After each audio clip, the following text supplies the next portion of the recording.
Elizabeth Gray woke with a start. Her eyes popped open. A feeling of dread passed through her. She glanced to her left and noted her husband's absence from their bed. The LED digits on the alarm clock read 8 a.m. Elizabeth sat up and stretched.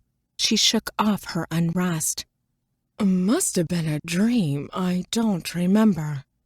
She padded to the bathroom, washed her face and hands, put her housecoat on over her nightgown, and entered the hallway.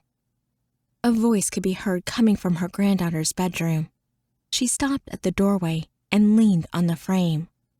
4-year-old Sydney sat on the floor with her tea set spread in front of her. Would you like some sugar in your tea? Elizabeth smiled. Sydney had an imaginary friend. Elizabeth wasn't worried about it. A lot of children have them, especially when they have no siblings and live rural without other kids to play with. It's just part of her development. Frank, her husband, on the other hand, thought it was weird and believed Sydney had issues. An opinionated man who, once he held a belief, could not be shifted. She was tired of arguing the point. Elizabeth sighed. Sydney looked up. Hi, Nana. My friend Candy is having tea with me. Good morning, hon. Say hi to her for me. She's not very happy today. She looks very sad. I'm sorry to hear that. Maybe your tea party will cheer her up. What would you like for breakfast this morning? Sydney looked at her invisible friend.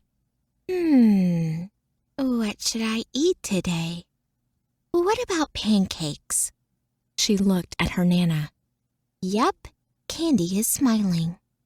Pancakes it is after I have my coffee. I'll call when it's ready.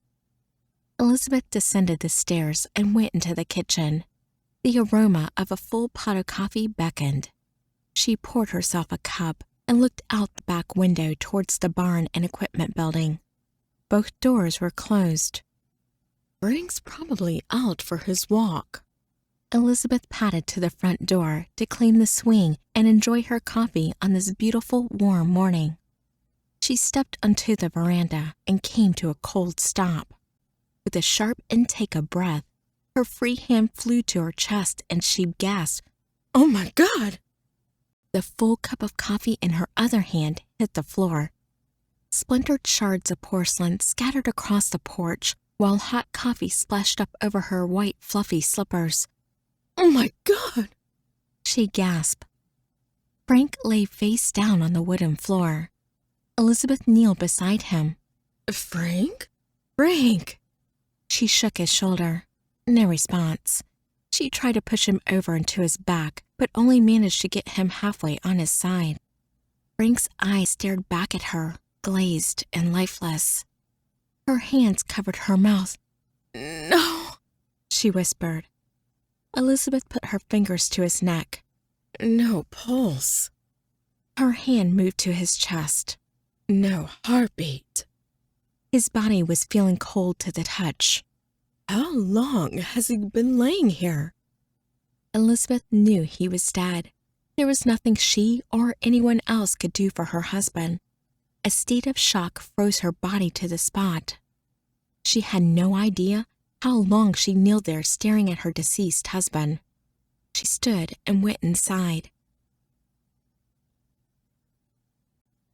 Elizabeth Gray woke with a start. Her eyes popped open. A feeling of dread passed through her. She glanced to her left and noted her husband's absence from their bed.